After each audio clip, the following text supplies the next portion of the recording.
According to the theory of evolution, the origin and development of the universe and all its systems can be explained solely on the basis of time, chance, and continuing processes.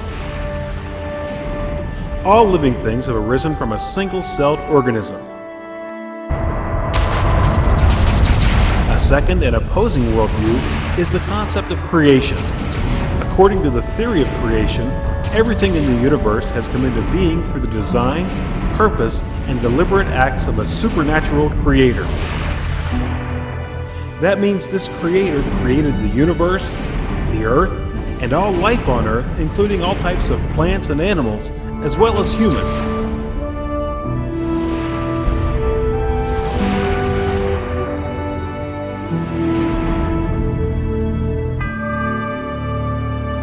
Hello, my friends. Welcome to Origins. My name's Don Chapman, and it's my privilege to be your host.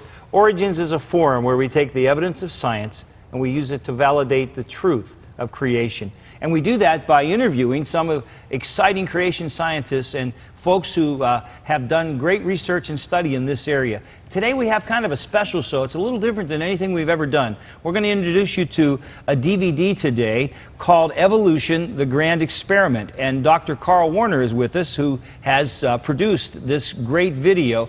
Dr. Warner, how good to have you with us. It's so great to be here. Thank you, Don. Now, you're a graduate of the University of Missouri, and you're a physician by trade. Yes. And you were a physician by 23. You must have been a driven man and obviously a very gifted man. But what got you into wanting to talk about evolution? Well, this came to me. I didn't go seeking it. I was in medical school. I was 19 years old. I believed in evolution. And a friend came to me and said, "Carl, you believe in evolution?" I said, "Well, yeah." And he says, "How do you deal with these problems?" And he presented to me 3 questions that changed my life. He said, "You believe that the Big Bang occurred, formed the universe out of the Big Bang. How do you form matter for the universe out of nothingness?" And then he showed me that this is a violation of the first law of thermodynamics. And I thought to myself, that's very interesting. Something from nothing. Something from nothing, and that's a violation. His second question to me was this: "Carl, you believe that life formed from chemicals to begin evolution. How would you explain this, knowing that DNA does not form naturally from chemicals?" And I thought to myself, he's right. I know this from biochemistry, but I've never applied this to evolution. And proteins don't form naturally, and functional cell membranes don't form naturally. And I said, well, I don't know. Then he presented to me the fossil record. He said, "Carl, we have hundreds of millions of fossils. Why are there gaps between animal groups that, seemingly go against the theory of evolution?"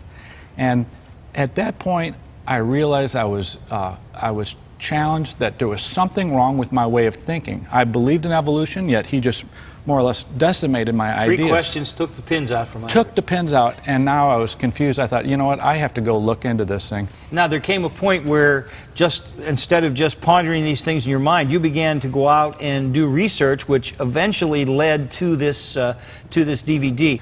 Well, I talked my wife into going out and forming a television production company so we could get access to the information. And basically, this allowed us into the dinosaur dig sites, it allowed us into the museums, it allowed us entree to the professors. And we started to go around the world filming interviews, going to the dig sites. We went to and interviewed a who's who's list of evolution scientists. Dr. Johansen, who discovered Lucy. We interviewed Dr. Gingrich, who discovered Rhodocetus, the famous Rhodocetus. We interviewed Dr. Hussein, who did the discovery of Ambulocetus, the author of the book Dinosauria, the curator where Archaeopteryx is found. We not only interviewed them, but then we had them take us and show us their fossil collections. Show us this evidence for evolution that you say is here. We want to see this. We interviewed Dr. Oxnard, who was questioning at the time the validity of the fossil Lucy, and the late Clark Howell at Berkeley, who led the Ethiopian expedition in the Oma Valley there.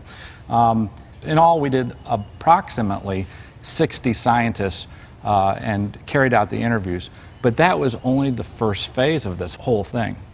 The second phase was then we went to the dig sites. I wanted to see the fossils, the actual evidence. And so we traveled all over the world. We went to Solnhofen, Germany, where Archaeopteryx was found. And we went to the Iguanodon dig site in Belgium, where they had found the 29 dinosaurs in the coal mine. And we went to Dinosaur Provincial Park, where they had found 10,000 dinosaurs. And we went to Fossil Butte, Wyoming, where they had found 1 billion fossil fish in the fossil layers there. 1 billion. We went to Neanderthal dig site and interviewed the curator from the Neanderthal Museum in Mettmann, Germany. We went to Petrified Forest, where the 10,000 acres of petrified trees are. We went to the Badlands, where fossils are found there. We went to Agate Springs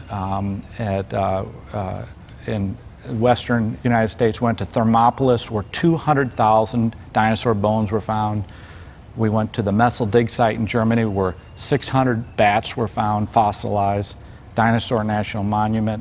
We went to Mygat Moor. It becomes, you know, after a while, the list is so long, and it becomes overwhelming, the amount of information that we collected. And yet, even after visiting all those sites, you weren't done. I wasn't done, because then we realized, you go to the dig sites, you see very few fossils because it takes a while to get them out. We decided then we'd go to the museums and photograph the fossils in the museums that had been taken from these sites. And so we started photographing fossils and photographing entire museums. We started and we went to, for example, we went to the Carnegie Museum and filmed the fossils there. We went to the Redpath Museum in Montreal.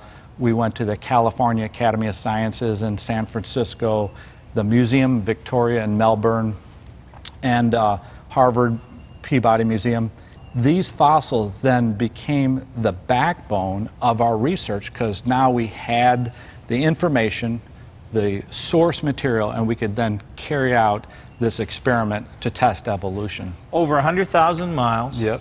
60 interviews with some of the most prominent evolutionary scientists in the world. Yes. And then visiting both the dig sites and the museums that Yes. house the fossils. Yes. This is an incredibly extensive research project. You started in 1997, is 1997, and we traveled, you know, to Australia and all throughout Europe, all over North America. Plus, besides this, we also did nature photography. We filmed at the Great Barrier Reef in Australia, underwater diving there.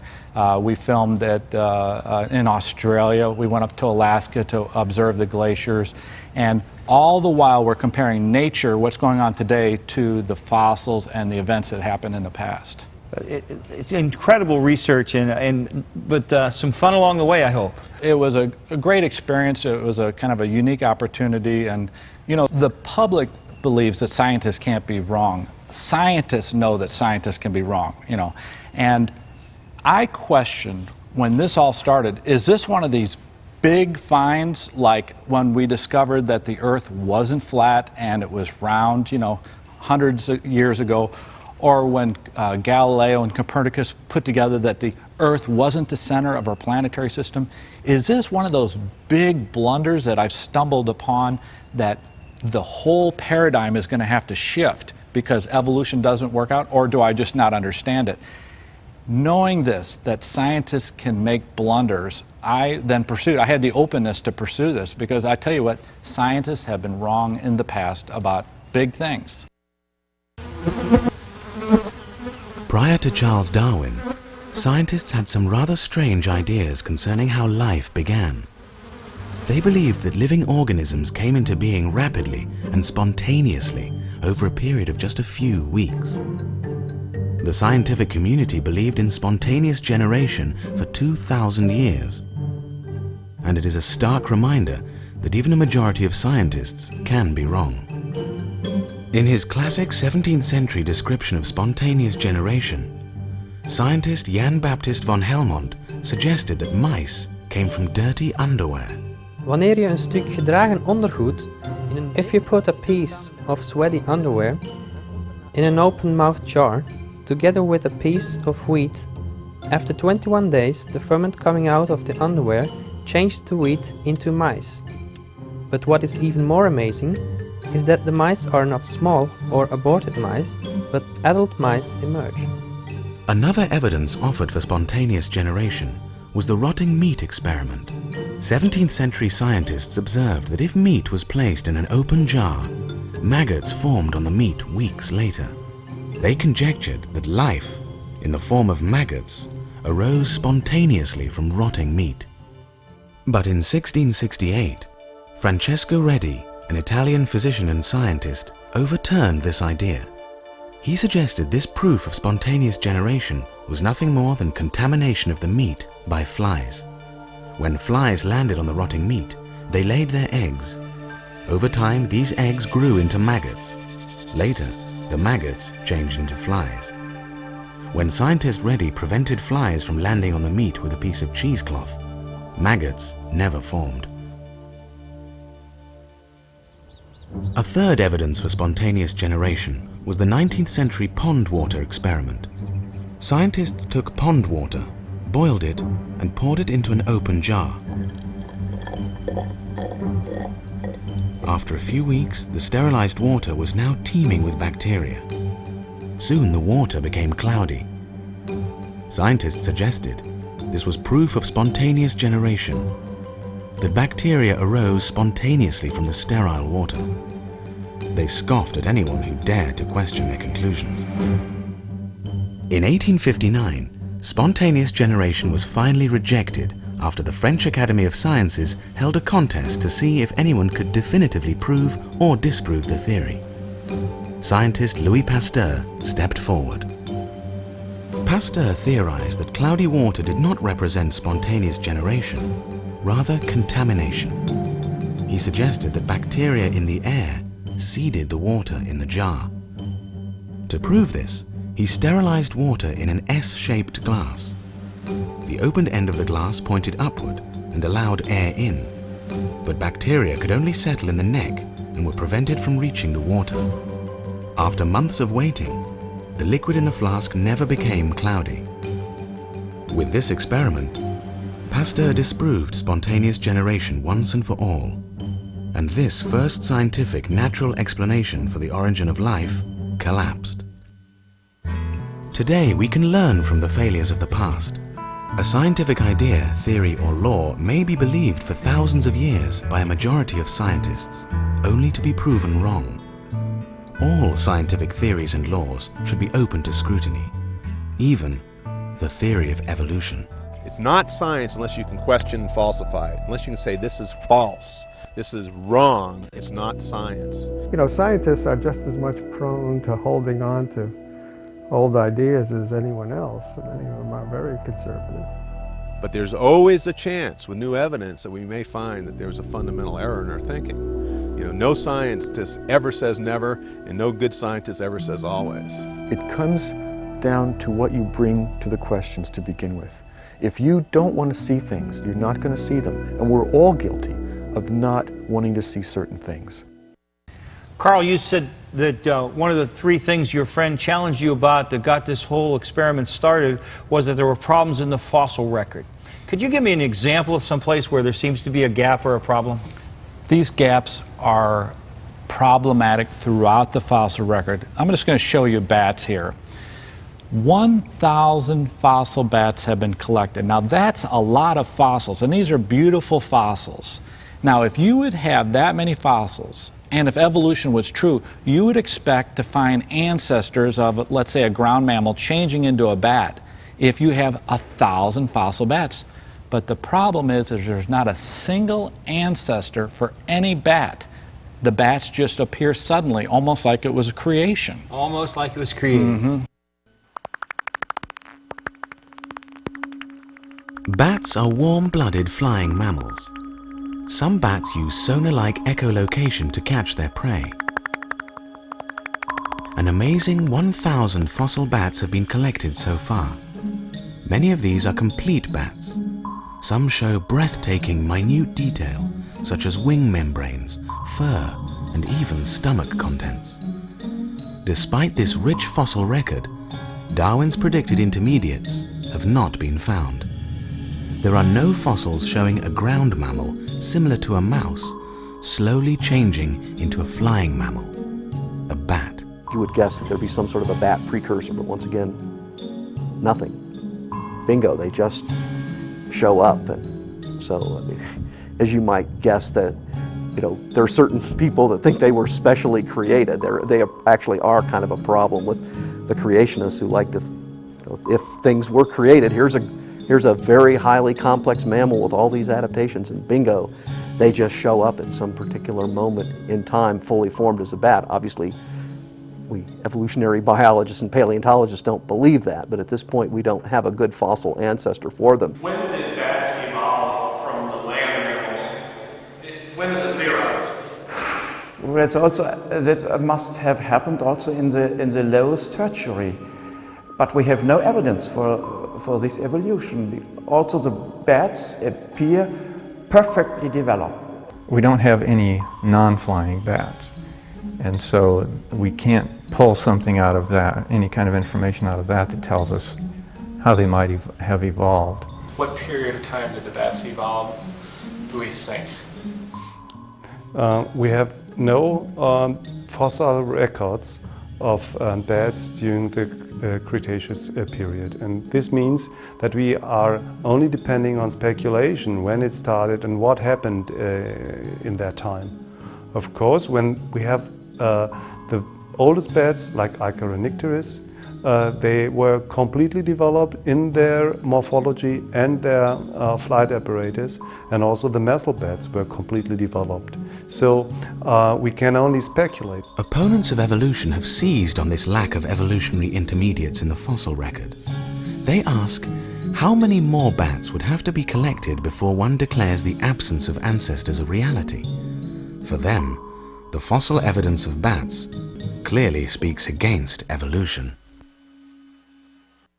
Wow, that's fascinating. Now, bats aren't the only animal where we have a problem finding ancestors or transitional forms, isn't it? That's also true with fish. Fish are yet another example. In fact, the whole fossil record is the same pattern.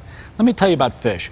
They have collected 500,000 fossil fish. 500,000. That's an awful lot of fossils. They've collected 100 million invertebrates, animals without backbones, but they can't connect the invertebrates to fish. The fish just suddenly appear.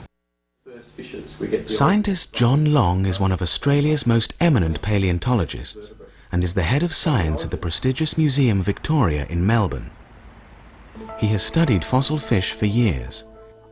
He reports that the fossil fish collections of the world are immense.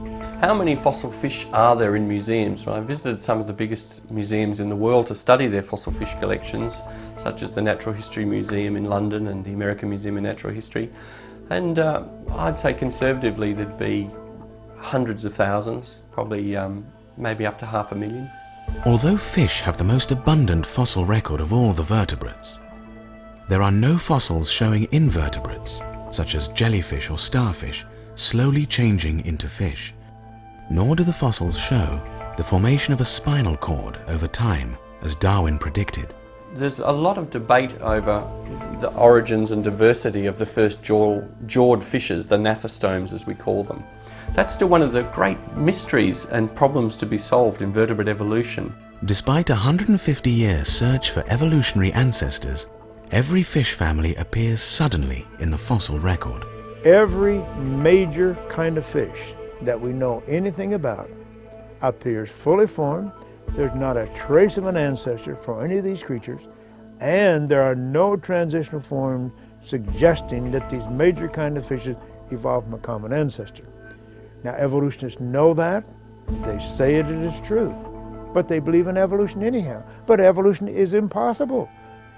The origin of fishes, that's the origin of vertebrates. That would be the most astounding, important event in all of evolutionary history. We should have book after book after book written about the origin of vertebrates. We should have picture after picture of all these transitional forms. There's nothing. The fact that the vertebrates, the fishes, appear fully formed, no trace of ancestors, no trace of transitional form, destroys the theory of evolution. Evolution cannot be true. Scientists who support evolution still hold out hope that they will eventually find these fossils. The evolution of fish is still very much debated amongst paleontologists. And I think that within the next 10 years we'll probably get some resolution on the origin and interrelationships of the major groups of fishes. All we really know at the moment is that the bony fishes came from one of these primitive groups, but we don't really know which one. So there's still mystery and some debate over where the true bony fishes came from. Scientists who oppose evolution suggest the absence of fish ancestors in the presence of 500,000 fossil fish speaks resoundingly against evolution. There just aren't any ancestral fossils. We've looked at bats and we've looked at fish. Are there other animal examples? Yeah, we went and interviewed all of the seal evolution experts in the world, and we said, how many fossil seals have you found? 1,000 fossil seals have been collected. That's a lot of fossils. And then we said, could you show us the animals that evolved from what they think is a skunk, went into a seal? Can you show us these transitional fossils? And there are none. Skunks become seals. That's what they said. But there's no fossils to show it. But no fossils to show it. Seals are often mistaken for sea lions, but they are an entirely different family of mammals. Unlike sea lions, seals move on the ground like a caterpillar in an undulating pattern. Also, seals do not have visible ears. Evolution scientists believe seals evolved from the skunk and otter family. Phosid seals are allied to a completely separate group of carnivores, the mustelids, the skunks and otters. Over 5,000 fossil seals have been identified, but all of the predicted evolutionary ancestors are missing. We don't have such a material. We already can say this is true seals according to morphology of the bones. We cannot say, I don't know what is this, it has so many features. And it's not a time where we can find this missing link. According to opponents of evolution, finding 5,000 fossil seals without evolutionary ancestors contradicts the theory of evolution. So the evolutionists aren't getting any help from the seals. There's no ancestors there either. No ancestors for seals, no ancestors for bats, no ancestors for fish.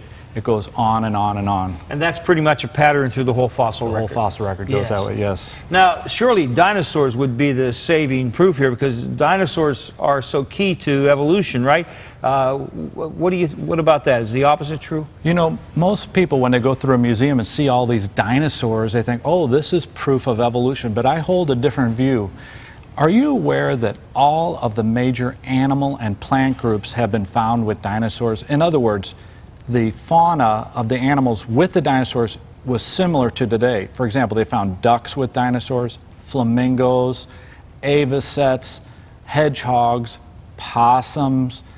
All of the plant groups, all of the animal phyla have been found with dinosaurs. Now, number one, that's a fallacy that the faunas were different. And number two, they don't have ancestors for any of the dinosaur species. They have collected, Don, 100,000 fossil dinosaurs. That's a huge number. 3,000 of them are full skeletons. And yet when we interviewed the scientists, they said we do not have a single ancestor for any of the dinosaur species. Nothing. The idea of dinosaurs roaming our planet seems almost imaginary, but evidence of their existence is undeniable. Some of the plant-eating dinosaurs were over 90 feet long and weighed 30 tons. Meat-eating dinosaurs had huge serrated teeth and powerful jaws that could rip apart any foe. Paleontologists have recovered 3,000 dinosaur skeletons, plus bones and teeth from 100,000 dinosaurs. The remains are so voluminous, they cannot all be displayed, many being relegated to museum basements. Despite this enormous collection of remains, no ancestors have been found for any dinosaur species, even Tyrannosaurus rex. Wherever we try to put tyrannosaurs in the phylogeny of the branching history of theropod dinosaurs, they have a long missing record. And we're going to find that record one of these days. We're certainly lacking information that ties together meat-eating dinosaurs and all the rest of the dinosaurs. Even the plant-eating ornithischian dinosaurs have this same fossil pattern. A plethora of fossils, but no direct ancestors. We haven't really any idea how the whole other group of dinosaurs called Ornithischians, exactly the timing of and the way they branched off. We've got nothing there yet. There's a huge gap. Despite finding hundreds of skulls for the plant-eating dinosaur Triceratops, no direct evolutionary ancestors have been found. Triceratops heads are just pretty common. I've heard tell that there are at least 50 different individuals just based on skulls alone, and that's probably complete skulls. And who knows how many partial skulls would increase that number. I suspect we probably know, 100 or hundreds of Triceratops from their skulls. Many dinosaur evolution charts, such as this one from the Chicago Field Museum, imply that the ancestors of dinosaurs have been discovered. But when the solid lines are overlaid with the actual number of dinosaurs found, the chart tells a very different story. Opponents of evolution suggest these museum diagrams are often misleading and do not reflect the fossil evidence. The diagrams don't always reflect the fossil evidence. Boy, that's a powerful thing to hear.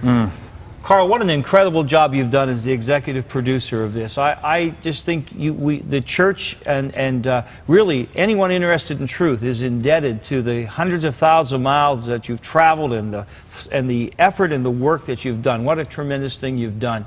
It's a joy to have you here on Origins. I hope that many of our folks will get the book, get the DVD, get the study materials, especially those with children, that they'll use them to at least open up minds to seek truth and to ask the right questions. Thank you so much for your great work. It's a great privilege to have you here. Folks, just because scientists say it's so doesn't mean it's so. We've seen many examples in history where scientists worked from wrong presuppositions for a long time until the truth sort of reset the dial and made them think again. And I think that may be true with the theory of evolution, and it may be time for people to realize that God is our creator. It's God's view He created you. That should be your worldview too. We hope to see you again here soon on Origins, and until then, God bless you, my friend.